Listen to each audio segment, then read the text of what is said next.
talking about the biggest stories that matter to you the most. Breaking news, John Calipari is finalizing a 5-year deal to become the Arkansas Razorbacks' next head coach, covering college sports like no one else. The biggest guests in sports. We now welcome in Hall of Famer Jim Calhoun. Such a pride I had, I came to connect. The legend, Tim Tebow, joins us. We'll run it back. I like it. The legend, Herschel Walker.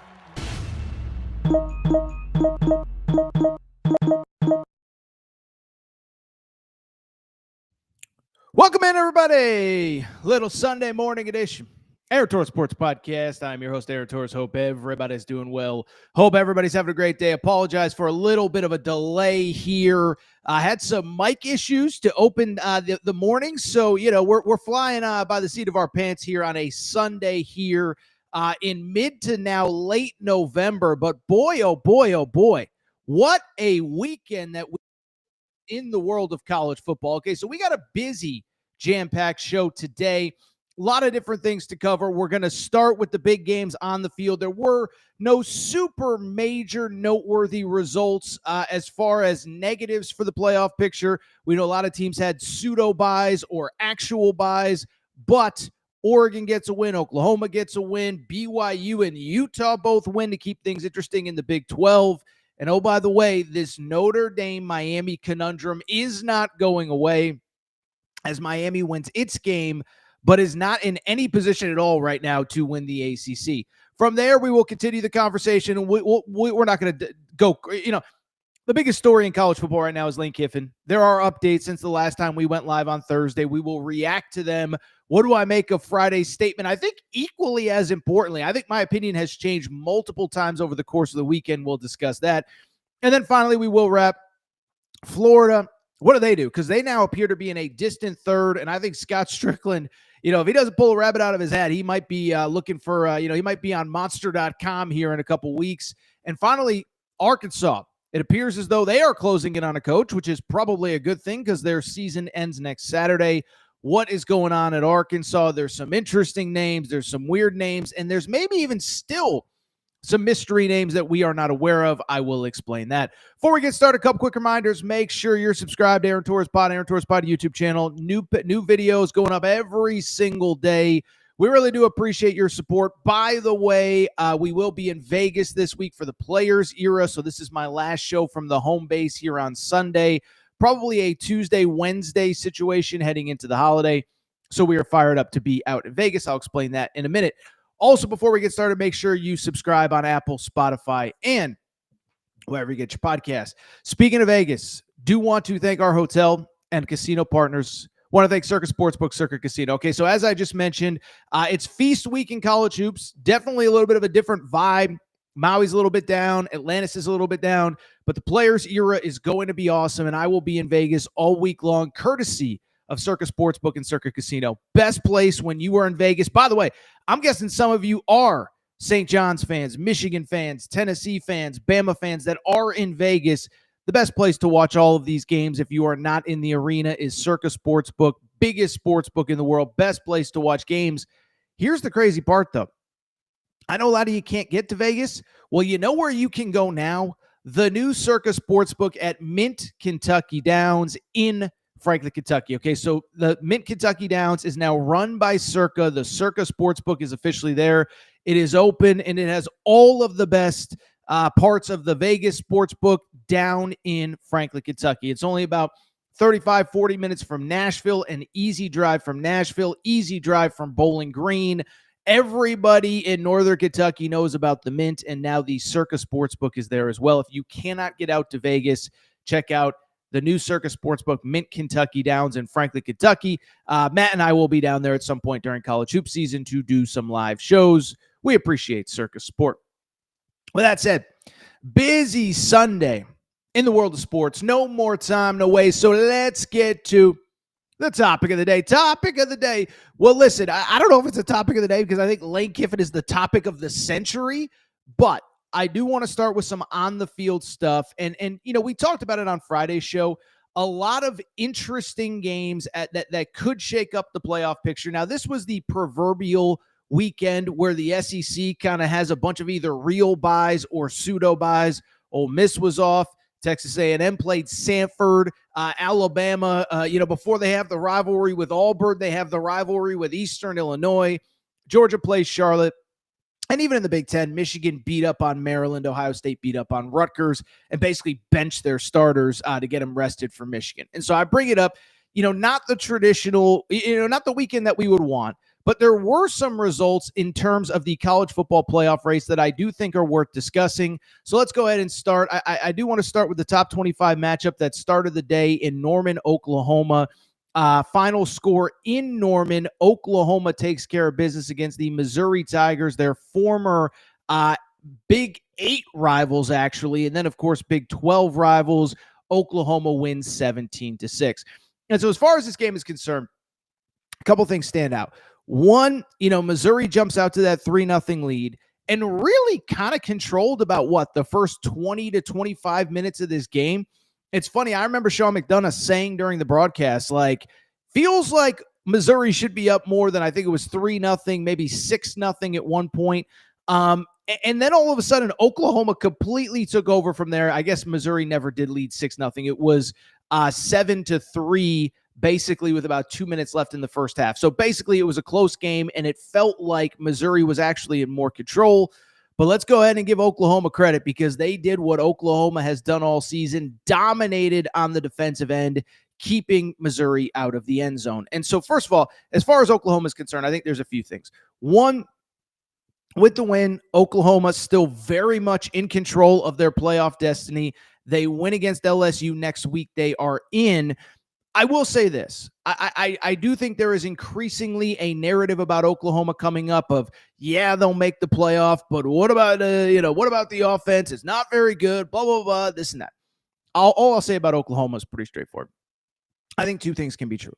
I do think, listen, the offense is what it is at this point. And it's funny because I go back to the preseason, and I remember talking about it in the preseason as far as, if you remember last year, the whole wide receiver room gets hurt. Jackson Arnold obviously wasn't what we expect. And so I only bring it up because, I remember saying in the preseason, that offense just needs to be a little bit better. And Oklahoma is very much a playoff type team. Well, guess what? The offense is by definition just barely better than last year. But that's all they need to be. 94th in the country right now in total offense, 99th in rushing. John Mateer, listen, he's getting the job done, but, it's certainly not going to set any records. 10 touchdowns, 7 interceptions. I think two things can be true. If you want to talk about big picture, how do they match up with Georgia or Ohio State or Oregon or Indiana or Texas Tech in the college football playoff, that's fine. My counter to that is I do still think it's an awesome story. And I do like and respect, and we talked about it a lot last week, what Brent Venables has done at Oklahoma. He takes over. Obviously, it took a minute to get his systems in place on defense. But man, oh man, you just talk about an elite defense and a defense that is going to continue to carry them in SEC play. That defense speaks for itself at this point. It's funny. We talked so much about, Ohio State. Like I saw people last week already saying, Is Ohio State a historic defense? I'm not somebody that feels like I have to crap on Ohio State because they haven't played anybody, but they really haven't played anybody, right? I mean, Oklahoma played Tennessee top 5 offense, Ole Miss top 5 offense, Alabama top 30, 35 offense, and this Missouri team was a top 25 offense coming in, and they essentially couldn't do anything. And so it's fair to ask, what is it going to look like a month from now when they're on the road or in a neutral site against Ohio State or whomever? What I don't think we can deny, this is a great story. I give Brent Venables credit. It's the biggest cliche in the book, but the team, kind of plays to his attitude. And that team is now a game away, a win away from clinching a college football playoff spot. They play LSU. And if you saw LSU on Saturday night struggle to put the ball in the end zone against Western Kentucky, you got to feel pretty good if you're an Oklahoma fan. Really quickly, let's get to some of the other noteworthy results, and we'll just rip through these because I do think Lane Kiffin is probably the big story of the day and of the weekend. Oregon plays USC at home. Big Ten matchup in this game. Final score in this one, Oregon 42, USC 27. A couple thoughts here. One, from the Oregon perspective, got to give them credit, right? It was clear that they heard the noise.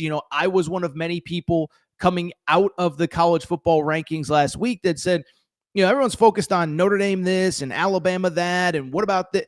Oregon really had no resume to speak of coming out of last weekend's college football playoff rankings. The Penn State win obviously hasn't held up. Indiana was the one marquee game on the schedule. They lost that game. And then they beat Iowa, but Iowa lost the second game after that and fell out of the rankings. Dan Lanning, by the way, addressing that after the game, basically saying, like, how come when we beat good teams, they fall out of the rankings, and that doesn't happen in other leagues? Only bring it up to say this was a weird game because USC kept making just enough plays to keep it close, but it did feel like Oregon was in control. It felt pretty early. Oregon was just clearly the better team, dominated the offensive line, 179 yards rushing, 4.5 yards per carry. The secondary, the stats don't really back it up, but I thought the secondary did a pretty good job of keeping that USC passing game in check, and they dominated the USC run game, which has largely been very good this year, probably the underrated part of the USC offense, holding USC to 52 yards on 28 carries, less than 2 yards per carry. So credit to Oregon. They get the win. Feels like they're just about in the college football playoff. I guess if they were to lose to Washington on Saturday, we'd have to have a conversation. I think at that point, it comes down to a couple other variables, to BYU and Texas Tech both get to the Big 12 championship game unscathed.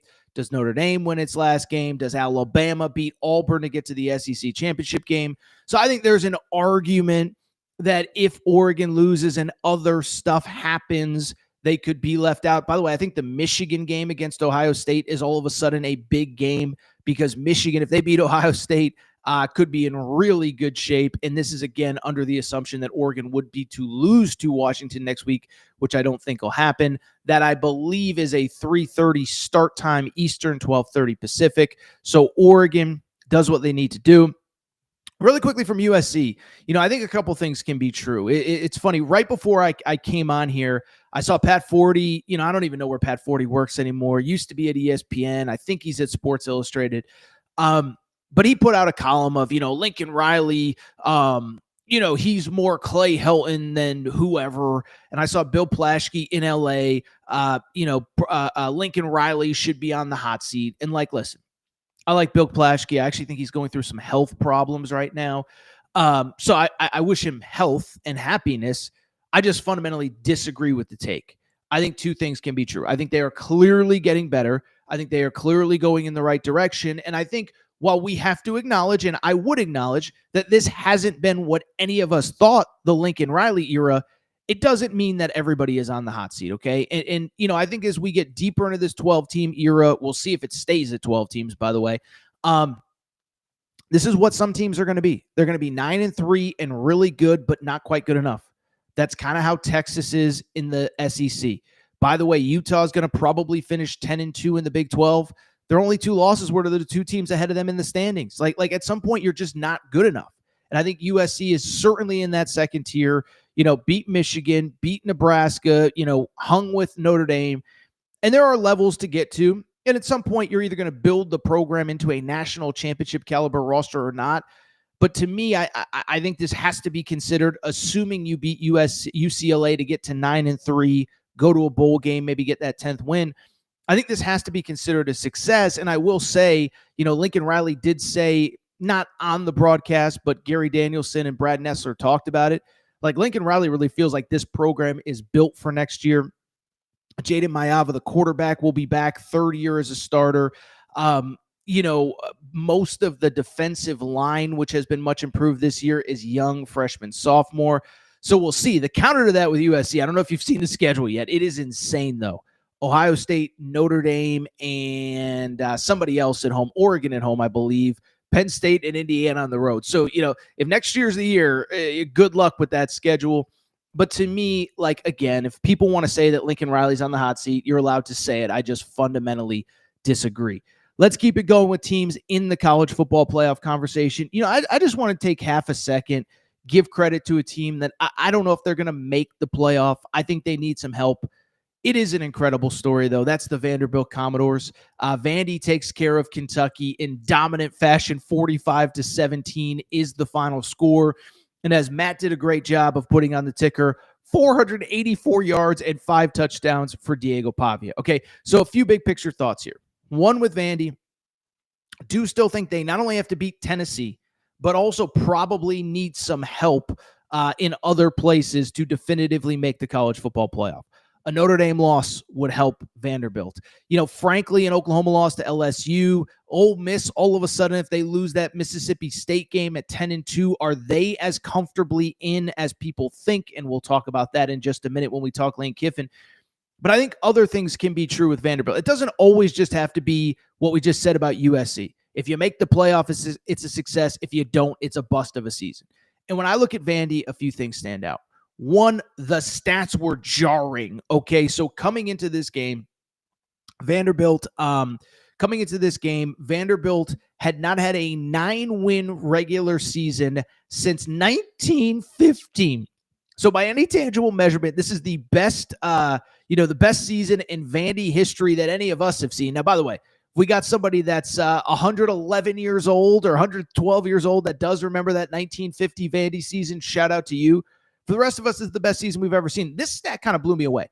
First time since 1982 that they've swept the home slate. In other words, they won all of their home games.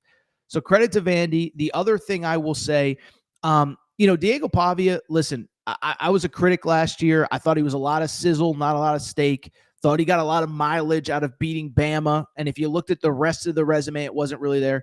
He has been incredible this year. And he absolutely deserves a trip to New York. Now, listen, if he wins the Heisman, I actually have no problem with it. And I actually made this argument a few weeks ago, is that if you just talk about an individual's importance on a college football program, you can't argue that from a player perspective, he is number one this year, right? Because Fernando Mendoza is incredible. But I think we all kind of understand, it's Curt Cignetti's program. They were good before Mendoza last year. They might not be this good, but they'll be good next year as long as Cignetti's there. Same, obviously, with Julian saying, I don't know what Vandy is without Diego Pavia. Diego Pavia leaves. I mean, would it like Clark Lee is this candidate at all of these other places? Now, sounds like he might get the number one quarterback in the country to flip Jared Curtis. But I bring it up because, if Clark Lee gets the LSU job or the Florida job, or we're just talking hypotheticals, I don't know that he's going to be good, because I don't know how much of it has to do with Diego Pavia. So I could go on and on, but I think Diego Pavia deserves a ton of credit. He should be in New York. Now, look, obviously, if, they lose to Tennessee 41-3 next week and he throws 4 picks, it might be a different deal, but an incredible story from Vandy. And I don't want, I'm guilty of this as anybody, is that in this new era of college football, all we talk about is playoff. Whether Vandy makes it or not, it has been an incredibly successful year. And I'm happy for those fans. I'm happy for the city of Nashville as well. Really quickly, a couple other results. BYU took care of business against Cincinnati. Could have taken knees, and instead LJ Martin ran in for a touchdown to make it 26-14. I haven't heard the post game. I don't know if he felt like he needed to give BYU style points, but I'll just say, BYU gets the win, and I'll just say what I said a few episodes ago when we were talking about the playoff picture. Matt, you can pop up my tweet about BYU. BYU technically right now, the way the bracket breaks, would be the first team out. They're number 11, but obviously there's an ACC auto bid and a G5 auto bid, so they would be the first team out. Now, listen, they have to beat UCF next week, and we'll see again what happens everywhere else. But I do think they should absolutely be in the conversation of the college football playoff. They're 10-1 right now. By the way, the part doesn't matter, but went 11-2 last year, so 21-3 over their last 24 games. Their only loss on the road to the number 5 team in the country, and they have a better win over number 12 Utah than anything Notre Dame has on their resume, anything, frankly, that Miami has on their resume. Now, not technically, because Notre Dame's ahead of them in the standings, but you start to look, I'm here to tell you, the resume is better than Notre Dame's. The resume is better than Miami's for sure. The resume is, I think you could argue it's still better than USC, better than Oregon's. And so I only bring it up to say BYU, the next few weeks, time will tell. And again, part of their argument for the college football playoff, one, unlike a lot of these teams, unlike Vandy, unlike whoever, they control their own destiny. If they win out, they're the Big 12 champs. They're in the playoff. But the counter to that is 11-2, only losses to a top 5 Texas Tech team. It's worth a conversation. We'll see if we get there. Really quickly, I don't really have a ton to say about Utah, Kansas State, other than, oh my goodness, what a wild one. Final score in this one, 50-47. Utah trailed 47-35 with 7 minutes to go. So credit to them. Unbelievable finish. Interception to end the game. Devin Dampier was amazing. And again, we're talking about this college football playoff era. I don't think Utah's season should be considered a failure if they don't make the Big 12 championship game and if they don't get to the college football playoff at 10-2. Only losses are in their league to BYU on the road, to Texas Tech, the two teams that right now are trending to be in Arlington. And I'm not here to, prop up Utah. I'm just here to say that, again, in this college football playoff era, you can have teams that are really good that aren't quite good enough. Texas probably falls into that category. Tennessee probably falls into that category. Vandy might fall into that category as well. USC, etc. Doesn't mean that it's not a successful season for Utah. They rally. They will need help to get to the Big 12 championship game. Would obviously need a BYU or Texas Tech loss to even be in consideration to get a spot there. Finally, couple more things. Listen, this Notre Dame Miami conversation isn't going away. Notre Dame, certainly, if they're making the argument that they're one of the 12 best teams or 7 best at-large candidates, however you want to look at it, certainly made a statement on Saturday because they beat Syracuse 70-7. Modern era scoring record per Matt. They scored 69. Nice. Back in 1977. Crazy stat. They scored 21 points before they ever had the ball on offense, which is something you don't see very often. A pair of pick sixes, a blocked punt return for a touchdown. Unbelievable. Listen, I don't know if they were actively trying to get style points, but, they certainly got them. And, a couple other things on Notre Dame before we get to Miami and switch gears to Lane Kiffin. One, we'll talk about the Miami angle for in a second. Jeremiah Love's another one. And this is the part that sucks about Notre Dame right now is because they have such a front-loaded schedule, nobody wants to play them late in the year. They just don't have super marquee games, and Jeremiah Love is playing at just an insane level. Now, I guess you can't say they don't have marquee games because they did play a top 25 Pitt team last week. But Jeremiah Love, 228 yards rushing on 24 carries. That's 9.5 yards per carry a few weeks ago against USC. 8 carries for 171 yards this past week. 21 yards per carry, 3 touchdowns. That guy, like Diego Pavia, belongs in New York. I don't know if he'll win it. I'm seeing kind of a little bit of a groundswell that he should win it. I would have no problem with it. I'll put it this way. I think if Mendoza wins it, I'm fine with it. I think if Pavia wins it, I'm fine with it. I think right now, if Jeremiah Love wins it, I'm fine with it. And I think it's going to set up a fascinating conversation. I think Notre Dame is clearly playing like one of the best teams in college football right now. But they do have that loss to Miami. So let's wrap with Miami really quick. They take care of business against Virginia Tech in Blacksburg. 34-17 is the final score. Couple notes on this one. One, James Franklin was in the booth. That was cool. That was weird seeing him in a Virginia Tech hoodie. But two, Miami and I think the ACC in general are the most interesting conundrum, okay? Because one, first of all, you have the Miami versus Notre Dame thing. Can you put Notre Dame into the playoff and leave out Miami when Miami has the head-to-head win and they have identical records? I don't really yet know where I stand on that. I got to see one more data point to really know how I feel. Miami does play Pitt next week. And I think if Miami destroys Pitt, which will probably be back in the top 25, you can make that argument. I do think right now Notre Dame's the better team. And I do think Miami, the losses aren't terrible, but, Louisville's a 4-loss team right now. I mean, so I don't know that I have a definitive take on Miami. What I do have a definitive take on, the ACC is an S show, and my number one frustration is not the Miami versus Notre Dame part of it. It's that if you believe that Miami has to be into the playoff over Notre Dame, then that means we're probably getting 2 ACC teams from a crappy you-know-what league. Because go ahead and look at the standings. Right now, Virginia, Pitt, and SMU are all tied at 6-1. Then you have Georgia Tech, Miami, and Duke all tied with 2 losses. And so what does that mean? It means that every bracket that I see, including ESPN and Heather Dinich, who I'm not going to even comment on her because I might get canceled, but you can't have Miami as the auto bid from the ACC if they have no path to the ACC championship game unless a bunch of teams lose. As Matt brings up in the private chat, like, yes, there is the possibility of a 6-way tie if Miami wins, beats Pitt next week, and a couple other things happen. But the counter to that is I keep seeing these brackets where Miami is slotted in as the ACC champ. Yes, they're the highest seeded team. They are not going to be the champ unless something crazy happens next week. And so to me, I actually don't really care about the Notre Dame Miami argument as much as I care about the fact that if you believe Miami needs to be in over Notre Dame, then the ACC is probably getting 2 teams, because the ACC championship game, Virginia plays Virginia Tech, okay?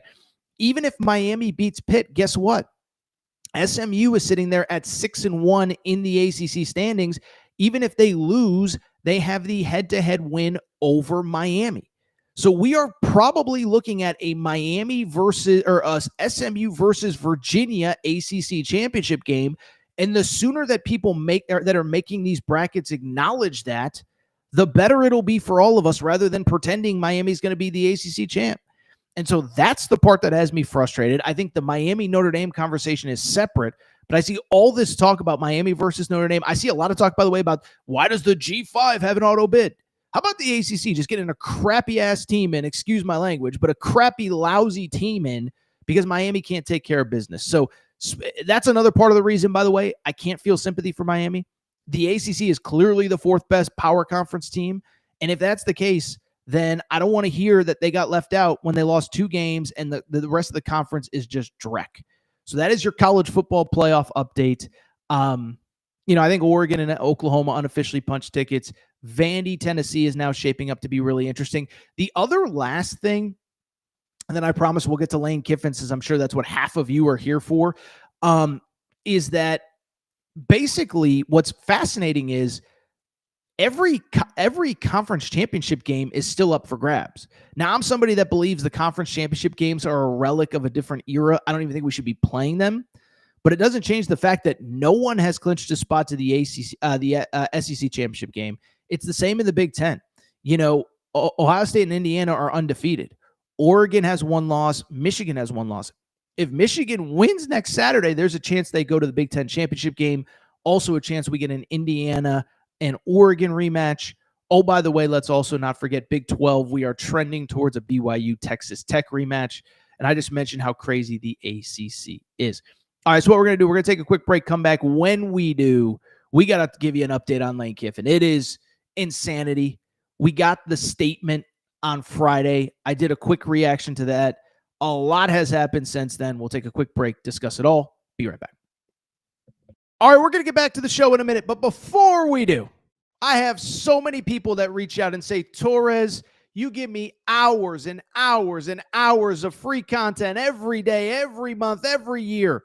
What can I do to help support the show? Well, you want to support the show and look good in the process. Make sure to check out and support the Aaron Torres Media merch store at aarontorresonline.com/merchandise. Some of you wondering, what can I get in that merch store, Torres? Well, Kentucky fans, we got our Mark Pope Hope and Pope t-shirts. That is right. Mark Pope, monster first year. Year 2 is going to be even better. Get your Hope and Pope t-shirt at aarontorresonline.com/merchandise. Arkansas fans, the Big Pig Invasion is coming. It is here. John Calipari has things rocking. Get your Big Pig Invasion tees. Again, aarontorresonline.com/merchandise. St. John's fans, we have our Big Rick Energy t-shirts.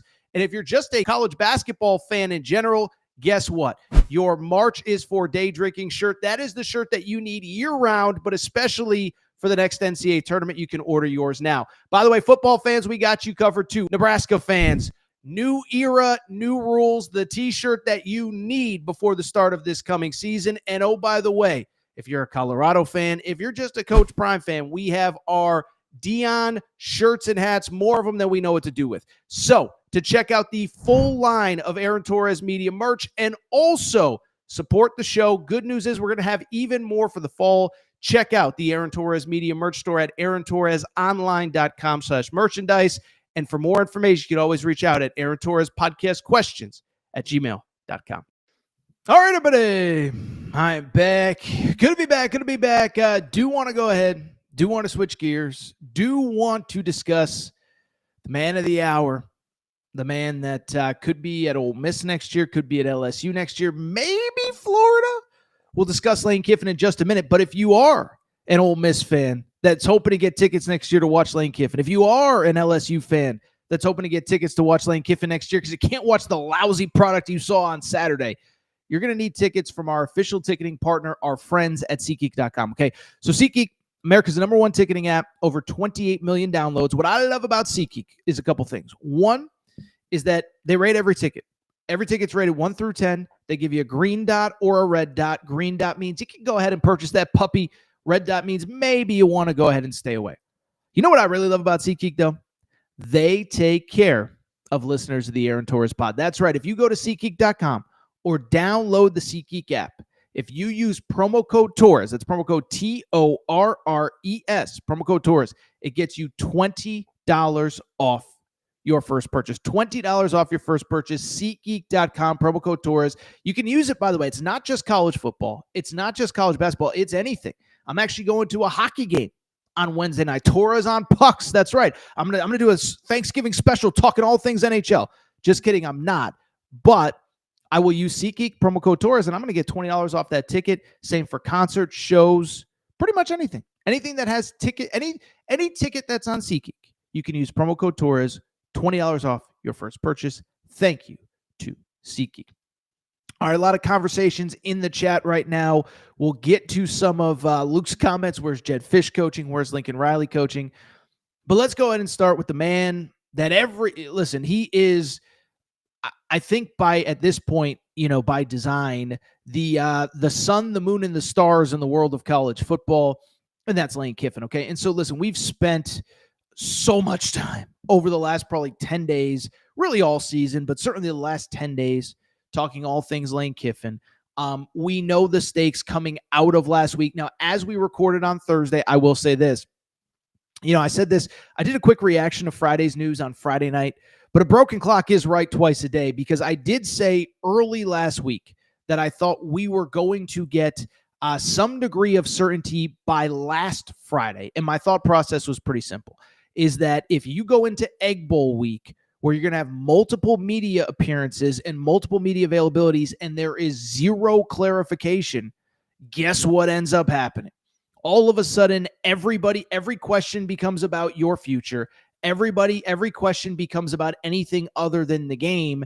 And as much of a narcissist as Lane Kiffin clearly is, I think it's pretty clear that even Lane Kiffin understands, hey, at some point the focus does have to be on football. And so I only bring it up because I did mention late last week that I did truly believe in my heart that we would get some sort of clarification by Friday. And to a degree, I guess that we technically did. Not really, sort of, kind of, maybe, but let's go ahead and discuss, okay? So Friday obviously was the big meeting with Ole Miss AD Keith Carter, okay? And I did do a quick reaction, but I just want to kind of give my quick thoughts on the statement itself, and then on top of it, stuff that I've kind of picked up over the last couple of days. I think beyond that, there's some stuff that's come out from the LSU side that's worth noting. First of all, Lane Kiffin did meet with his AD on Friday. This was planned. And I think that Ole Miss fans certainly thought that they were hoping there was going to be some clarification. I think LSU fans, Florida fans thought maybe this is the place where Lane Kiffin basically says, I ain't coming back. Good luck in the Egg Bowl. Instead, we ultimately got neither. Now, Keith Carter, the AD, did put out a statement at 4:24 Eastern time. I happened to be on Fox Sports Radio when the statement came out. I do want to read the statement because I think the context matters and it frames how I feel about the situation, although I will say my opinion has changed a little bit since Friday. Matt, I think we have the statement, correct? Okay, so this is from Keith Carter, the AD at Ole Miss. So he is, of course, Lane Kiffin's boss in theory right now. He put this out on Friday. I want to read it. You've all read it by now, but I think it matters for the context of this conversation. He said, Coach Kiffin and I have had many pointed and positive conversations regarding his future at Ole Miss, including meeting today, which was, of course, Friday with Chancellor Boyce. While we discuss next steps, we know we cannot lose sight of what is most important, our 6th-ranked football team that is poised to finish the regular season in historic fashion. Despite the outside noise, Coach Kiffin is focused on preparing our team for the Egg Bowl, and together we want to ensure that our players and coaches can concentrate fully on next Friday's game. This team is on the cusp of an unprecedented season, and it's imperative that they feel the support of the Ole Miss family in the week ahead. An announcement on Coach Kiffin's future is expected the Saturday following the game. All right, so on Friday, I did a little bit of a reaction video to this statement. And in it, I basically said, like, look, I don't think this is a good sign for Ole Miss. I think this probably means to me that he is leaving and that it's over and they just want to get through the Egg Bowl. I have changed my opinion a little bit. I think this more says to me probably Lane Kiffin has made no final decision.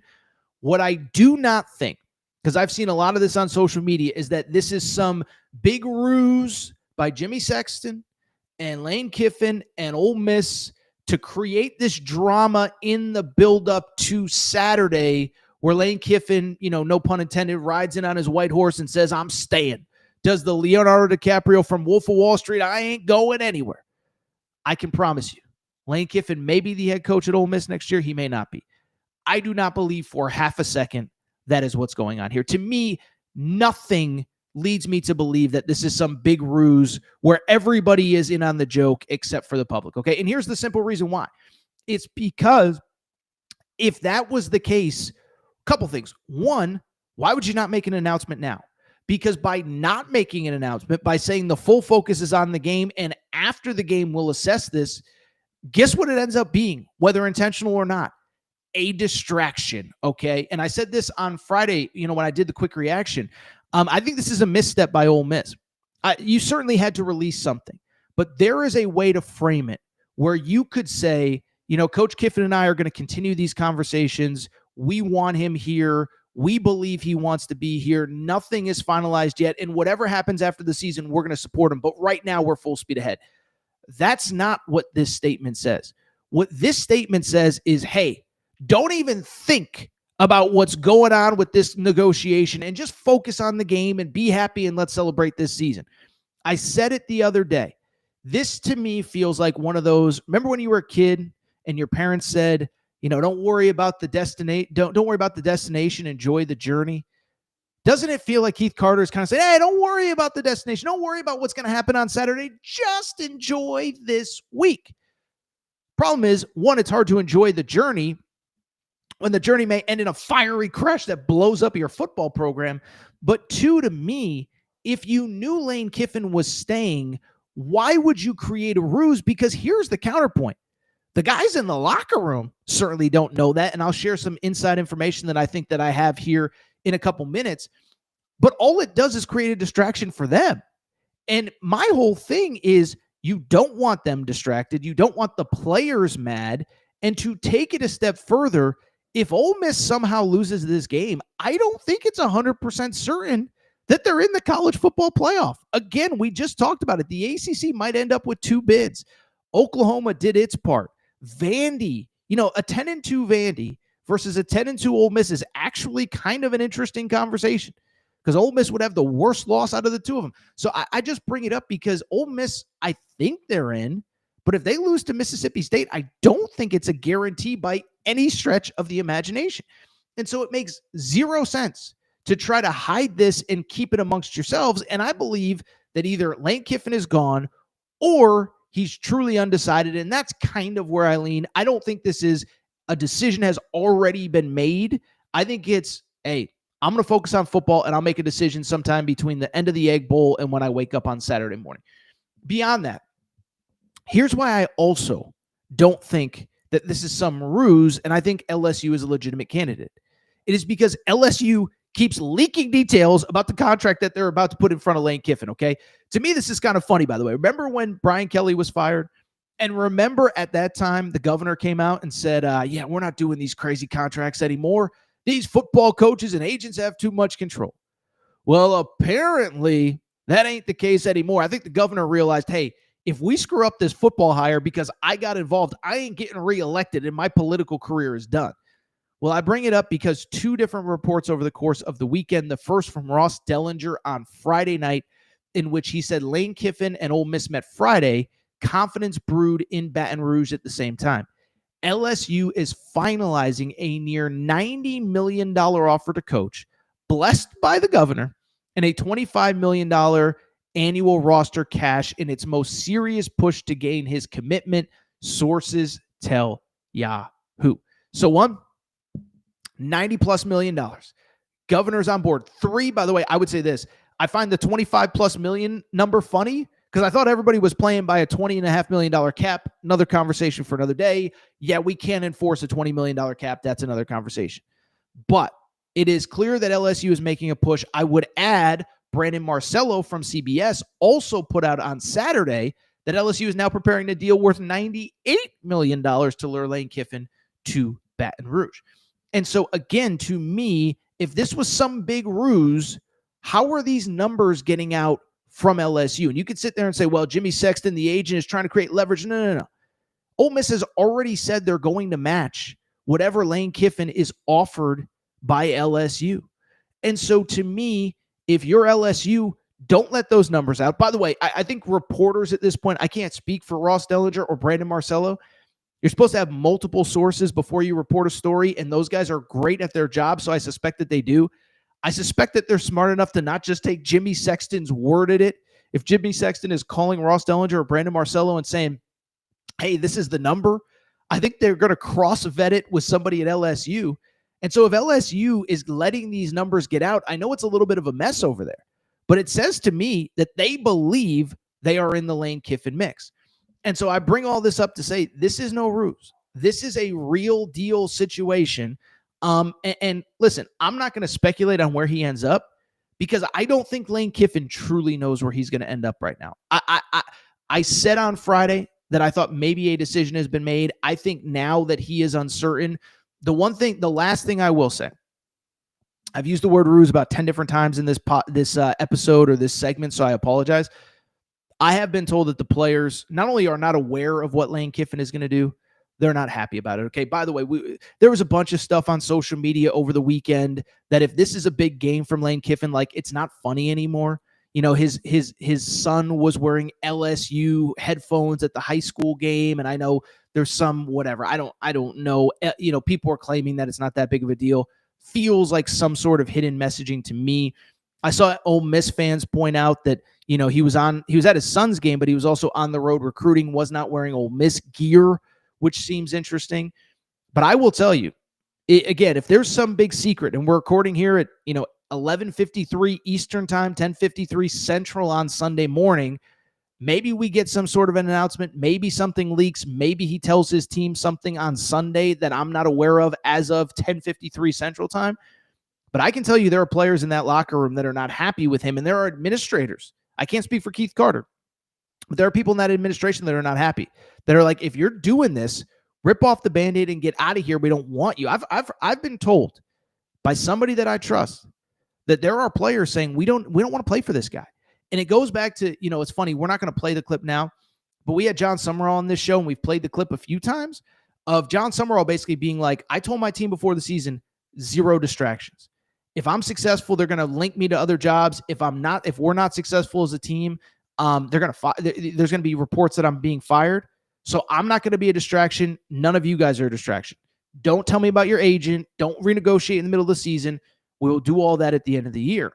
And so I'm sure Lane Kiffin had some sort of conversation like that with his team.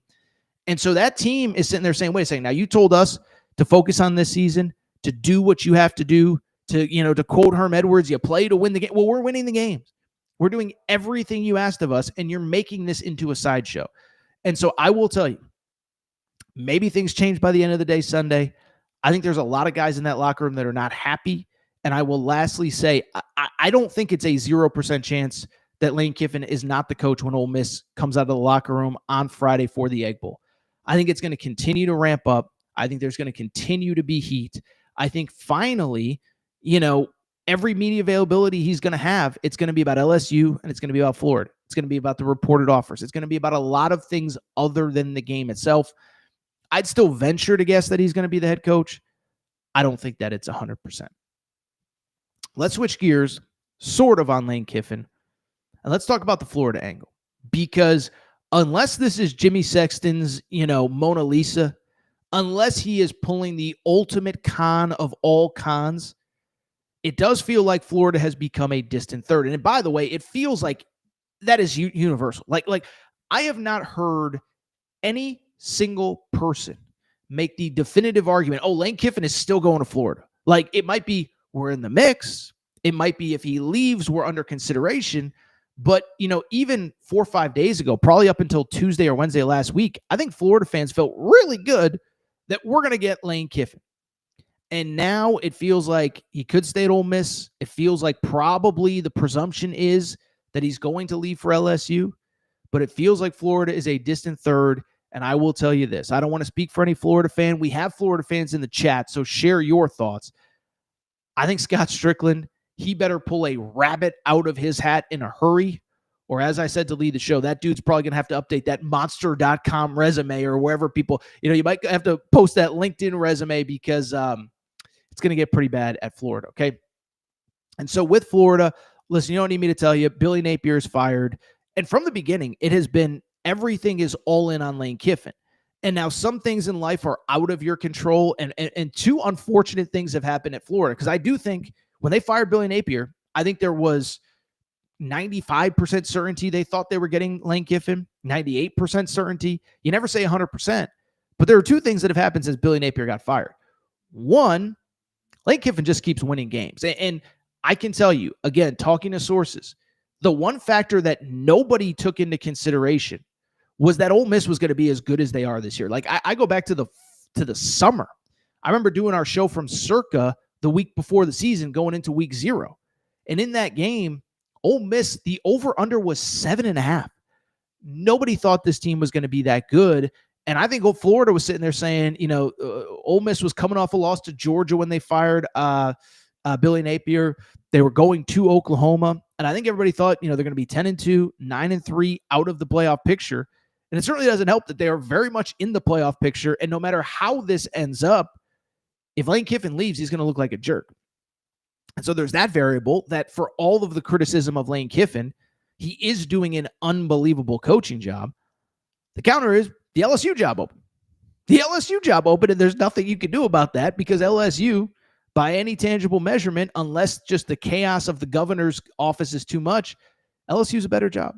And so now the question becomes what happens from Florida. And I think also what's important with Florida is being careful how you perceive and understand the things that are going on in the Gator search, okay? So first of all, I did see this from our buddy Graham Hall, and I've said it a million times. Met Graham at last year's Final Four. Love his work. Thought he was asking tough questions of Billy Napier when they were justified late in that process. He put out a report on Thursday that said this. Florida athletic officials met Thursday night with representatives of Ole Miss coach Lane Kiffin. Multiple sources told Swamp 24/7. So if I didn't mention it, he obviously works for the 24/7 affiliate of the Florida Gators. Okay. So he puts out that representatives of Florida met with Lane Kiffin's representatives. I think what's important to note there. Now, I have not talked to Graham. He's busting his butt, doing a good job. But what I would say about that is I think you have to be careful how you read that. Yes, they met with Lane Kiffin's representative on Thursday. Okay. Here's what matters, though. Lane Kiffin's representative is not just Lane Kiffin's representative. I know that doesn't make sense, but Lane Kiffin's representative is Jimmy Sexton. And I've mentioned him enough on this show. If you don't know who he is, I can't believe you've made it to the 49-minute mark because we've gotten a lot of Jimmy Sexton references throughout this show, okay? But with Jimmy Sexton is Lane Kiffin's representation. He is his agent. He's also the agent of a lot of other people in college football. And so when Florida met with Lane Kiffin's representatives, it probably almost certainly wasn't just to talk about Lane Kiffin. Now, I'm sure Florida was trying to make some last gasp, push to get him. But I wouldn't be surprised if they were also like, okay, Who else is realistically available? Who is not available? And what does it all mean? And the one thing I can tell you with Jimmy Sexton, I can promise you this. Wherever Lane Kiffin ends up, he is going to try to leverage the other jobs to get his other coaches deals where he wants. And what do I mean by that? I'll be quick, and then we'll get back to the task at hand. I remember 2 years ago when Kalen DeBoer got the Alabama job. Nick Saban retires. And who are the candidates? Kalen DeBoer, Jimmy Sexton client. Mike Norvell, Jimmy Sexton client. How ironic is that? Steve Sarkisian, Jimmy Sexton client. Dan Lanning, I believe a Jimmy Sexton client. Well, guess what ends up happening? Steve Sarkisian isn't interested, but he stays interested long enough to get the extension at Texas. Mike Norvell probably was interested, but Alabama wasn't interested in him. That doesn't mean that they didn't use that opening to leverage Florida State to creating this contract, which is now basically, a crazy contract that they might have to pay a crap ton to get out of. By the way, again, it is 12:01 Eastern time. Maybe Mike Norvell will be fired by the time you hear this, probably next week. But anyway, Jimmy Sexton took care of all of his other clients before Kalen DeBoer actually signed on the dotted line at Alabama. And so it wouldn't surprise me if he's doing the same here. And so when you see a report, Lane Kiffin's representatives met with Florida, doesn't mean it was about Lane Kiffin. And so to me, who does that mean? Well, one, Brent Key from Georgia Tech, not Texas Tech, Georgia Tech, is a Jimmy Sexton client. Does that mean that Brent Key is the number one candidate? I don't know. Does that mean that Brent Key will leave Georgia Tech? I don't know. Does that mean that Florida wants him? I don't know. What I do know is Florida has to have a contingency plan, and I don't really know if they have one if it ain't going to be Lane Kiffin. Now, Florida fans, I would love your perspective. Does Brent Key move the needle at all for you? I think good coach, obviously probably going to finish 9-3 this year. Also a little bit of a disappointing season considering they started 9-1, lost on Saturday night to Pitt, and now they're playing Georgia on Black Friday in a game that if they lose, it's a nice 9-3 season, but you were in position to make the playoff, to win the ACC. Now you're probably going to do neither. So I don't know if Brent Key moves the needle for you, but he is obviously represented by Jimmy Sexton. And let me put it this way. No one knows what was said in that meeting. I would venture to guess that the name Brent Key was brought up at some point during that meeting. Continuing on, man, let me just put it this way. If Florida doesn't get Lane Kiffin, I don't even know where they go. Brent Key, I don't know if he moves the needle. Luke and Matt, you could pop up some of Luke's comments. He mentions Jed Fish. So for Jed Fish, for people who do not know, Jed Fish is a Florida alum. Luke asks, where does Jed Fish end up in 2026? By the way, Luke is a member of the Aaron Torres pod. He is a super fan. You want to join the membership tier, just click that join tier.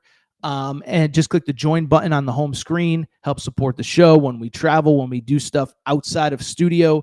You can join and become a member. By the way, Luke is the member of the month as well. Got a special package from Collie Pups. But he asked about Jed Fish.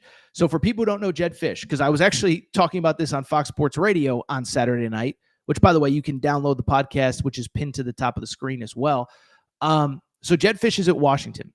And it's kind of crazy because he's kind of like West Coast Lane Kiffin from the perspective that he basically for like 2 weeks refused to commit to the job. But because it's Washington, nobody cares and nobody's paying attention. But it's a weird deal up there. So a couple things with Jed Fish. One, I don't know. It's out there. I'm sure people know. His family moved with him to Seattle. And then they were like, we ain't staying here. It's cold and it's rainy. We're out. And they went back to Tucson where he had coached previously. And so the family's not there. He's a Florida alum.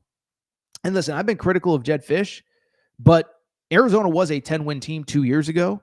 And, by the way, Washington is 8-3 and can win a ninth game if they beat Oregon this weekend. And remember, he took over a situation at Washington where it was empty when he got there. So it's actually a very good turnaround. Now, the question with Jed Fish is pretty straightforward. He has a $12 million buyout if he leaves Washington before like January 9th of 2026, okay? And so, by the way, I always mention this. Buyouts work both ways. I had somebody tell me Lane Kiffin has a $36 million buyout to leave Ole Miss. No, he doesn't. Lane Kiffin has a $36 million buyout if he gets fired by Ole Miss. That's a very big difference. Lane Kiffin's buyout at Ole Miss is like $4 million. And so I bring that up Jedd Fisch has a legitimate $12 million buyout until January 9th, and then that buyout drops to $10 million, which means that if you want to hire Jedd Fisch, if you want to get him out of his Washington contract, you have to pay $12 million. And I just don't know if Florida can pay a $12 million buyout. I know money, we think it's monopoly money at this point. Remember, they're paying $20 million to Billy Napier to go away. They're going to commit 25 probably-ish million dollars to NIL. And it's like, does Jedd Fisch move the needle enough where you're going to pay $12 million to get him out of his contract, and then on top of it, you're going to pay another $8-10 million, whatever it costs to hire him, plus all of his assistants and everything. So I don't know if he's a realistic candidate or not. You get past him. Luke also mentions Lincoln Riley in the chat. We talked about Lincoln Riley earlier. It would feel like a weird time for me. This is what Luke said in the chat. He said, is Lincoln Riley a legitimate candidate for one of the schools that loses out on Lane Kiffin? He left OU because he was scared of being in the SEC. So with Lincoln Riley, the one thing about him, by the way, USC being a private school, we don't actually know what his contract is. There's all kinds of crazy reports. Nobody knows except for Lincoln Riley and his representatives. I just think it'd be a weird time for, even if you can get him out of his contract, I think it'd be a weird time for him to leave. Like I said, quarterback coming back, number one recruiting class coming in. It feels like he finally has a little bit of momentum. Just feels like a weird time to leave. And then as Luke said, he left for USC. Now, admittedly, they were in the Pac-12 at that time, but he left for USC because he didn't want to be in the SEC. Now, maybe the world has changed so much that it doesn't matter. You can be the fourth, fifth best team in the SEC and still make a playoff, and more expansion is probably coming down the road. But I don't know. It would feel weird to me if at this point in his career, Lincoln Riley decided to leave. Now, they go 9-3 next year, and the team is improved, but it ain't what people expected. That's a different conversation. It just, number one recruiting class, quarterback coming back. It feels totally weird to me that today would be, this would be the year to make the move. And then as far as Florida is concerned, if you don't get Kiffin, does Brent Key move the needle? Can he get Jedd Fisch out of his contract? I don't think Lincoln Riley's leaving. The other thing is, we've talked about this for months. Can't take a G5 guy. Just had Sunbelt Billy in. Can't get, you can't get Sunbelt Bob Chesney or what did I call him the other day? Akon John Summerall. You can't do it. So Florida is in such a bind, and I'll just wrap by saying this because I want to get some Arkansas stuff, get some of your comments in the chat. If Scott Strickland whiffs on Billy Napier or on Lane Kiffin, just go ahead and pack your bags. And by the way, this is assuming he doesn't pull some crazy rabbit out of his hat. Because remember, in 2021, he had the chance to hire Lane Kiffin. Lane Kiffin was coming off of a 10-win season in Ole Miss, easily could have hired him and decided, you know what? I'm going to outthink the room. Forget the guy that just won 10 games in the SEC. I'm going to go get this dude from the Sun Belt because he knows a lot of analytics and is really good at whatever. And so, Scott, listen, I don't root for people to get fired, but if he gets fired because he can't land Lane Kiffin, he has no one to blame but himself. Could have hired him in 2021. We all know the story last year, as I've said many times. Ryan McGee from ESPN reported that basically Florida boosters were walking around town last year saying it was a done deal that Lincoln Riley or that Lane Kiffin was going to Florida, and Scott Strickland pulled the plug. At the time, I defended him. DJ Lagway was looking good, but man, oh man, what a disaster it is.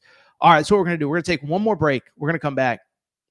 Arkansas Razorbacks, we haven't talked about them in a minute. There were a lot of angry hogs in the chat earlier this morning. It appears as though Arkansas is closing in on a candidate. I would certainly hope so with one game left in the season. We'll come back, discuss the latest reporting on Arkansas. Quick break. Be right back. All right, we're going to get back to the show in a minute. But before we do, you know what we got to do. We got to thank our friends. We got to thank our partners. We got to go ahead and thank Cauley Puffs and CauleyPuffs.com. Yeah, you see the logo on the back of the screen right here. Okay, so I've told you all about Cauley Puffs, but family-owned company, not far from where I live. Joey, a huge sports fan. And one day he was sitting on the couch and he said, you know what? I need a snack that is both healthy but delicious, something my kids are going to love, something my family's going to love, something I'm going to love. And so he came up with Cauley Puffs. This is the new age health food snack. You don't need to go to the grocery aisle and buy all that crap, the Doritos, the Fritos. No, my friends, you need Cauley Puffs. Baked, not fried, avocado oil, no grease, healthy ingredients. But here's the best part. They taste freaking delicious. Actually, There's another best part. In addition to tasting delicious, in addition to being healthy, they are also taking care of listeners of the Aaron Torres pod. Okay, so check this out. All you got to do is go to caulipuffs.com. That's CAULIPUFFS.com, caulipuffs.com, and you can get 15% off any purchase with the promo code Torres. That's Torres, Torres. It's that simple. 15% off any purchase. 1 bag to try them out, 100 bags to cater a party. Doesn't really matter. Promo code Torres. Caulipuffs.com gets you 15% off. Caulipuffs also available on Amazon. You obviously can't get the promo code there, but Caulipuffs.com, promo code Torres gets you 15% off any purchase. Thank you to our friends at Caulipuffs.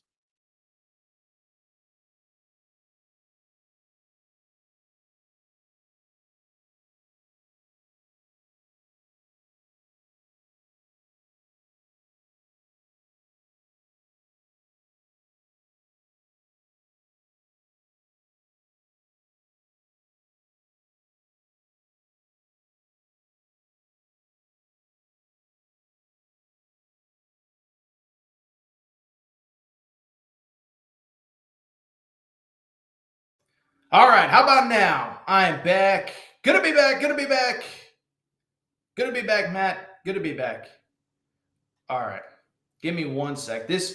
We've been having issues here. We've been having mic issues the last couple weeks. Give me a second. How does the mic sound, people? How does the mic sound? How does the mic sound? All right, we're back. Good to be back. Good to be back.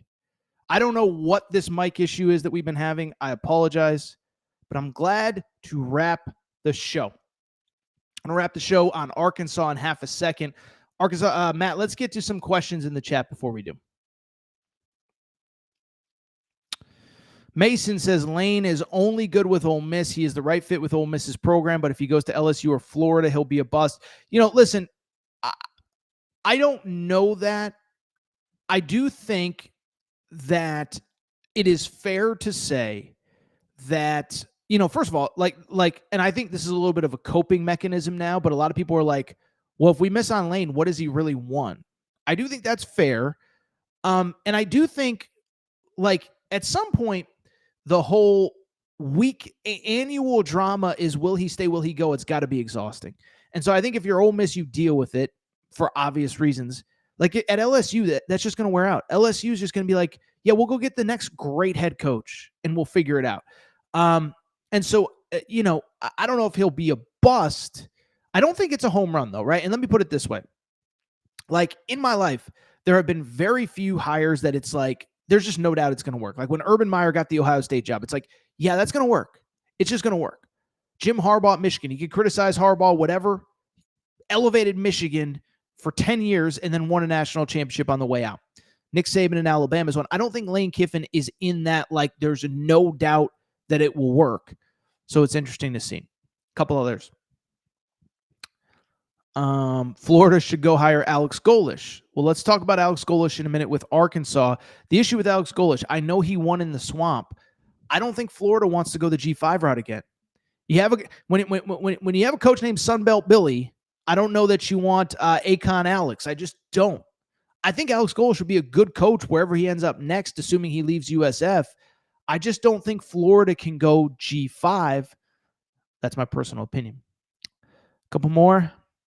Why would anyone be surprised with Lane? This is who he is. Eric, you're right. Eric says, why would you be surprised with Lane? This is who he is. I don't disagree. This is who Lane Kiffin is. And I give Ole Miss fans credit because I think if you're not like a person who follows college football every day, I think there's a lot of people that are like, well, Ole Miss just needs to deal with this. He's the best coach they'll ever have. And I'm like, I don't feel that way. Like, I just feel like at a certain point, he's turning the best season in program history of our lifetime into a mockery. And I think Ole Miss fans are like, dude, just go already. Like, we're over this crap. And I don't blame him one bit. One or two more questions, then we'll switch gears. We'll wrap with Arkansas. J.K. Marshall says what I said earlier. He said, it's true. The LSU governor, the Louisiana governor, has now backtracked, and LSU is now offering the best deal in the biz. LOL. It is funny, right? It's easy to talk on a podium and sit there and say, we're not doing these crazy contracts. And then it's like, okay, cool. Who can you get for $4 million a year? You got to get Jimbo Fisher. You got to bring back Coach O. Like, who are you going to get for $2 million a year? Like, it sounds great to say we're never doing one of these contracts again. Yeah, go get Jimbo Fisher and go 2-10 and see how quickly people are fired up to reelect you as governor. So it is funny from J.K. Marshall there. I appreciate that. I did see a comment complimenting me. Those are my favorite kind of compliments. So Deliverance Hope says, Aaron is one of the best analysts there is, no doubt. I appreciate that. We love college sports here. We talk college sports 365. By the way, for people who are new to the channel, we talk a lot of college hoops as well. I think we do as good of a job on college hoops as anybody. But right now, man, it is silly season in college football. And so with that, let's switch gears to Arkansas. Pooh Bear says, Arkansas is so cursed, Donnie Taylor says, that we messed with your mic. Arkansas fans are just like, we don't want to hear what you have to say about our program. It is sad right now. We're going to cut Torres's mic. So let's talk about Arkansas really quick. Lost to Texas. By the way, my college football bets have been terrible this year. I did hit the Texas-Arkansas over, though, on Saturday. Arch Manning all of a sudden looks like Peyton Manning. Ryan Wingo all of a sudden, Calvin Johnson's probably not the right analogy because Calvin Johnson was like 6'6", but Arkansas gets destroyed by the Texas Longhorns. I thought it was pretty telling after the game. Even Bobby Petrino admitted like that was the first time I felt like some guys were checked out. Not a good sign. I know somebody in the chat says keep Bobby. I think it's safe to say the Bobby Petrino era is coming to an end. This is Pooh Bear says, I predict Arkansas to rehire Bobby Petrino. Listen, I have no skin in the game. Like what Bobby Petrino did 10 years ago, I don't really care. His personal life, if his wife, if his kids, if his grandkids have forgiven him, I don't really care. And I was hoping it worked. But what did we say at the beginning? I think Arkansas was 2-3 when he took over the job. And 2-3. And I said they got to go like 3-4. 4-3 gets him to a bowl game. I mean, he's 0-6 right now. So I don't think Bobby Petrino's coming back. And what's interesting is this thing is certainly starting to ramp up, okay? So obviously, look, Arkansas was one of the first ones to fire their coach. Unlike Florida, unlike LSU, I do think they went into that search hoping Bobby Petrino was the long-term answer. He isn't. And now, obviously, things are switching gears. It's certainly complicated for two reasons with Hunter Yurachek. One, he is the head of the College Football Playoff Committee, so you wonder how much work he's doing on his search. And then two, of course, no Arkansas fan trusts him to actually make a hire. But we are starting to get resolution. First of all, Pete Nakos from On3, this would have been on, I think it was Friday, said Arkansas is beginning to enter the final stages of its coaching search. Yeah, I hope so. And that's not a criticism of Pete, who is unbelievable at what he does. Arkansas season ends in 8 days, 6 days now. They end next Saturday. I hope that they're starting to get resolution. But what has become interesting is you're starting to hear some common names, some not common names, some names that sort of make sense, some names that don't. So first of all, going into the weekend, I don't know where Pete Thamel said this, but Matt, you could pop up the first tweet, not from Curtis Wilkerson. This was from a guy from Best of Arkansas who tweeted, according to ESPN's Pete Thamel, Arkansas search is in the final stages. He expects it to, quote, wrap up relatively soon, possibly as soon as this weekend, lists Iowa State's Matt Campbell, alongside Alex Golish, Eric Morris, and John Summerall, as well as Will Stein, who is the offensive coordinator at Oregon. So listen, not a criticism of Michael Mann, who tweeted that out. It was never going to get solved this weekend because these guys still have coaching to do. Now, if it was John Gruden, who I wanted from the beginning, but whatever, if it was John Gruden, if it was James Franklin, had James Franklin still been available, then yes, it could have wrapped this weekend. It can't wrap when teams still have games. Like Alex Golish ain't leaving USF with one game to go. John Summerall ain't leaving Tulane with potentially an AAC championship game, an American championship game on the line. So that report made no sense. I'll say this really quick. The Matt Campbell thing certainly made some rounds in the Arkansas community. So a couple things. One, it kind of got dismissed by the end of the weekend. Two, I don't really see it. Matt Campbell has been very loyal to Iowa State. The one thing I will tell you, I can tell you this definitively. I'm 100% positive on this. Their NIL situation relative to the top of the Big 12, it's not even close, okay? So they won 11 games last year. Then they watched Texas Tech go all in on NIL. And Texas Tech ain't slowing down, by the way. They just got another 5-star receiver the other day committed out of high school ranks. Number 1 quarterback in 2027 is committed. Number 1 offensive tackle in 2026 is committed. And the portal hasn't even opened yet, okay? And so I just bring it up because they're not even close to Texas Tech. I would assume BYU's NIL situation is pretty good. I've actually heard Utah's is better than I think a lot of people realize. Iowa State, I would say, is in the middle to the bottom of the Big 12. And I do think if you're Matt Campbell, maybe you make a move. Now, Arkansas wouldn't be my first assumption. Doesn't mean it's not going to happen, but there probably isn't a job for him that's going to open this year that makes a ton of sense. Like, I don't think it's going to be Penn State. I think some of those middle of the road Big Ten jobs would make sense if they were open, but Wisconsin is not going to open. Michigan State, it doesn't look like is going to open. And so I could see it both ways. I could see him being like, look, man, 11 wins last year, 8 wins this year. If they win on Saturday against Kansas, I've done just about everything I can here. Maybe it's time to get a fresh start. We know that for the right coach, the NIL money will be there for Arkansas. So it's an interesting list. It's an interesting name. I just don't know that I see it. But let's get to the updated Pete Thamel list, because during the Texas game on Saturday, I missed this, but my buddy Curtis Wilkerson, Inside Arkansas Live, great job. Love him and John Neighbors and Andrew Ellis. He tweeted out, per Pete Thamel during the broadcast, Arkansas search will culminate in the coming days. The 4 names linked: Alex Golesh, that's the head coach at South Florida; Eric Morris, the head coach at North Texas; Ryan Silverfield, the head coach at Memphis; Kane Womack, the defensive coordinator at Alabama. So let's go ahead and dive into those candidates. Alex Golesh has been a name from the beginning that has been linked to the Arkansas job. His wife is from Arkansas. You'd assume that at some point he'd want to get out of the American. And I think what's interesting about him, he is one that in theory could be available next weekend. Right now, USF South Florida is not projected to be in the American Championship game. And if they don't make the American Championship game, you don't have to worry about them playing a conference championship game, winning a conference championship game, and going to the college football playoff. Right now, there are 3 teams tied ahead of them in the standings, meaning they would not get in as of right now. Now, they do have the head-to-head win over North Texas, which helps. But basically, the bottom line is they would be in pretty good position to not actually advance past next season. The other thing with Alex Golesh I think is worth noting, his starting quarterback, Byron Brown, is a senior. And so he's going to be out after this year. It's going to be a little bit of a rebuild. To me, it would make sense where if he wanted to seriously look for another job, this would be the offseason to do it, okay? If I'm Arkansas, I'll be honest, I kind of like it. I know there's kind of some mixed emotions about him. I guess there's mixed emotions with every candidate. But the counter to that is number 2 offense in college football. I am of a belief, if I was hiring a coach, 2 things. 1, I would go young, okay? Everybody wants the older guy that's been there. I think a lot of these old guys just are not willing to adjust to the NIL era. We saw how Brian Kelly worked out at LSU. Mark Stoops was going to be the A&M hire. Thank goodness for A&M that didn't happen. Kentucky fans probably feel differently.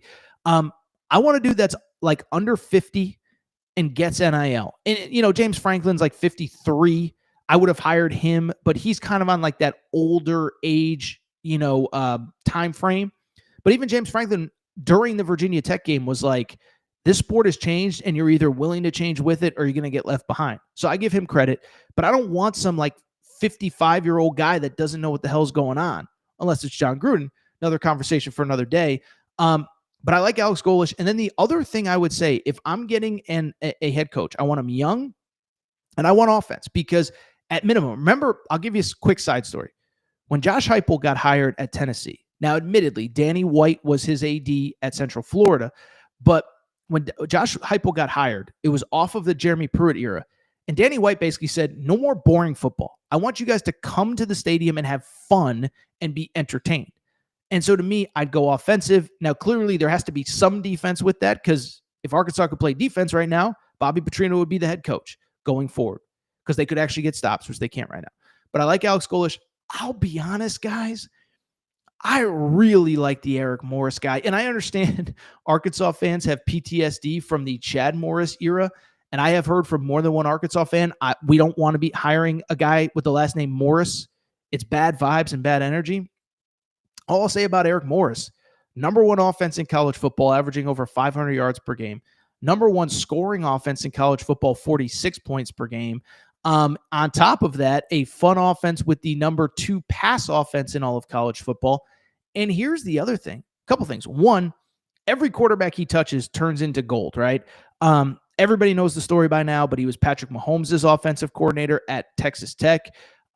He recruited a 0-star kid to Incarnate Word named Cam Ward, who ended up the number one draft pick.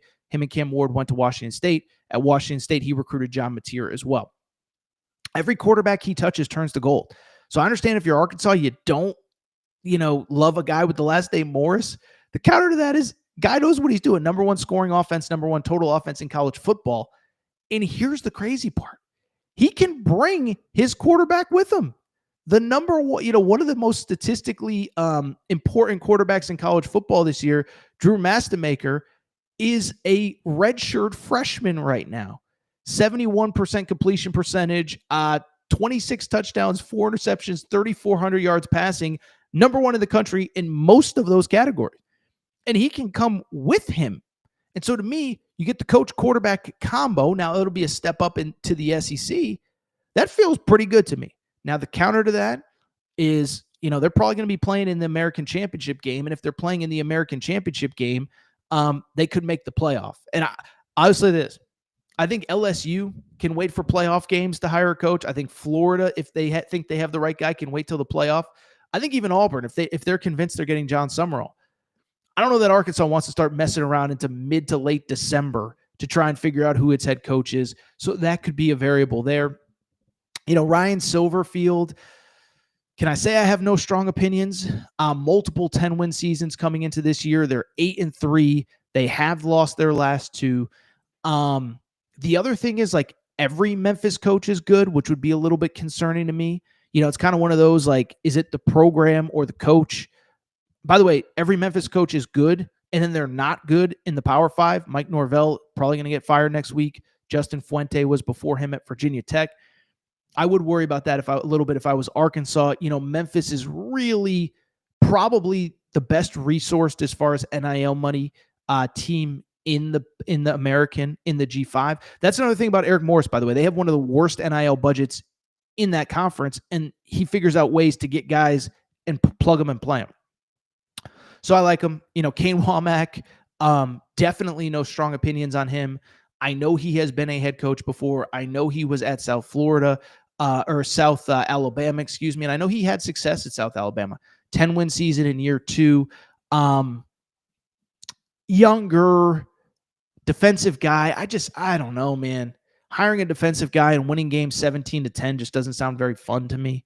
So that would be my take on the Arkansas job. Now, the one last thing on Arkansas is there's some candidate that we're not talking about. Okay, so I saw this, and Arkansas fans know all about this.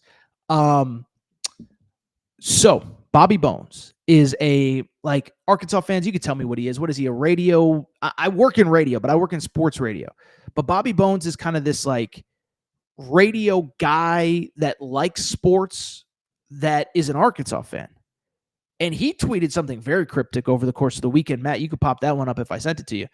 He said, quite literally, the people that I want, referencing another tweet, and that have been interviewed at least twice now, haven't been mentioned on the, let me make sure I'm reading this correctly. Quite literally, the people that I want that have been interviewed at least twice now, but have not been mentioned on the boards. And that's cool. No leaks. Salute to no leaks. So Bobby Bones from Arkansas fan, radio guy. I'm guessing because of his, let's just call it what it is, because of his net worth, because of his success, he's probably a pretty big donor. And he probably has access to some information that the public does not have, that even people in the media don't have. So he's insinuating that there's at least one, maybe two mystery candidates that nobody knows and no one is talking about. Who could that be? I don't know. It doesn't. And by the way, he said they're not on the boards. So who could that be? Because it wouldn't be like a John Gruden. John Gruden's been mentioned for the job. I don't even know. By the way, I heard some Jimbo Fisher stuff. If Jimbo Fisher's the head coach, I know he won a natty. I probably won't be watching much Arkansas. Probably won't be watching much Arkansas football if Jimbo Fisher's the next head coach. But Bobby Bones seems to insinuate that there may be a mystery candidate that nobody is talking about that could get that job. And oh, by the way, as always, make sure you're following our Tours on the Hogs page for all your late breaking Arkansas news. All right, Matt, do we have another couple comments in the chat that we can get to? By the way, always prioritize super chats. If you want to get your comment definitely read and heard, you can always do a super chat. But here on a Sunday, what do we got, Matt? Anything else? Let's see. Pooh the Prophet is talking about keeping Petrino. He said the only thing that has changed is that every school in America has fired their coach. Arkansas AD is too focused on the CFP. I think there's something to that. By the way, I might have mentioned this on Thursday's show. I think America has seen kind of how inept Hunter Yurachek is in these CFP selection shows because he's the one that does the interview. And I hate to say it, but he has not come off well. I think he's in an unenviable position from the perspective that he's got to answer questions every week, even when sometimes the information doesn't change. But the problem is he does still have to answer questions and doesn't sound very smart doing it. You go back to when the firing happened. I remember saying that day, I was like, I don't think Hunter Yurachek's making this hire. All I'll say, and I saw, was it somebody in the chat maybe, that they basically said until Hunter Yurachek's gone, doesn't really matter who's making the hire because he's going to screw it up. That I don't know. But yeah, Hunter Yurachek is kind of on a national level, probably showing everybody that he probably really doesn't know what he's doing as Arkansas's AD. Let's get to a couple more questions before we get out of here on a Sunday. J.K. Marshall, I think his sentiment is a lot of what people saying. Franklin's probably the best coach available this year. This is James Franklin, and Virginia Tech got him. Good for them. Listen, good for Virginia Tech. And we talked about it last week is that I thought James Franklin was trying to hold out as long as he could to hold out to see if Florida State opened. And I give Virginia Tech a ton of credit for saying, listen, we're offering you everything you want, but it's time to crap or get off the pot. If you're not going to take this, we're moving on to the next guy, and they got the guy. By the way, we got Arkansas fans in the chat. I've heard mixed things about Arkansas's presentation to him. Some people say it went pretty well, that the big boosters got involved. Other people said it was a disaster. I don't know all the details. All I know is that is a very good hire. He's already making moves. They already had a big recruiting weekend this weekend with a bunch of either Penn State former commits or current commits. By the way, we haven't talked Penn State. I think there's a not zero chance that thing turns into a grease fire and a total disaster. We didn't mention Eli Drinkowitz with the Florida job, by the way. I think somebody's getting somebody. Somebody's going to hire Eli Drinkowitz, and they're not going to be happy about it. Let me put it that way. One or two more. Do I have any water left? I'm out of water. All right. So Tunis House says, as a Hog fan, I want Golish, Morris, or Glenn Schumann. I know I said no defensive guys. I think Glenn Schumann would be the guy, though, because, listen, am I having a little Dan Lanning, flashback? Maybe. But I think there's something to, like, seeing the Georgia recruiting machine up close and in person. And Lanning has been able to take it to the West Coast and have success. And I think, Schumann's that next logical guy to do it. So if Glenn Schumann was the guy, maybe Glenn Schumann is the guy. Maybe he's the guy that Bobby Bones is talking about for Arkansas that we're not considering. I don't know. One or two more, we'll get out of here. AT, I know who I want officially. I want LSU defensive coordinator Blake Baker to join Bobby Petrino in Arkansas and go all in these next couple of years. Let's see what happens. So I was thinking about this. Is say you got like a CEO head coach. I can't think of anybody off the top of my head. And Bobby Petrino stays as the OC. I don't think it's the worst thing. Now, listen, the offense has certainly had its peaks and valleys. I think a lot of that is Taylon Green. By the way, I know Arkansas fans watching saw the whatever that was where he threw it right into the receiver's hands. He like pitched it basically into the defensive player's hands.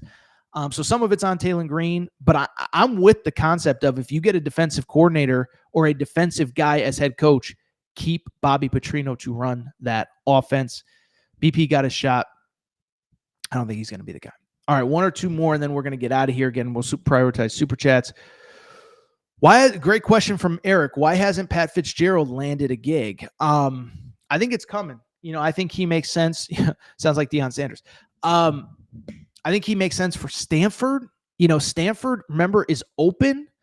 I think he makes sense for a lot of Midwest jobs. I don't think he'd be a candidate at Penn State. I'd hire Pat Fitzgerald. I think he's a really good head coach. Again, I don't know where that would be. I think Stanford, again, would be one that would make sense. He was at the high academic institution. So I think Pat Fitzgerald would make sense at Stanford. But I think he's going to get one. He clearly wants to coach next year, and he'll get an opportunity. It's just a question of where. Womack with Gus as OC, the Arkansas way. Didn't mention Gus Malzahn. Maybe he's the wild card candidate that nobody's talking about. I think the ship has sailed on Gus Malzahn as head coach. Florida State's offense is awesome, by the way. Like, statistically, I saw a stat. They've outgained all but one opponent by 40-plus yards, and they're like 5-6 or 6-5 or whatever. All right. Tell you what, I think I'm going to go ahead and get out of here.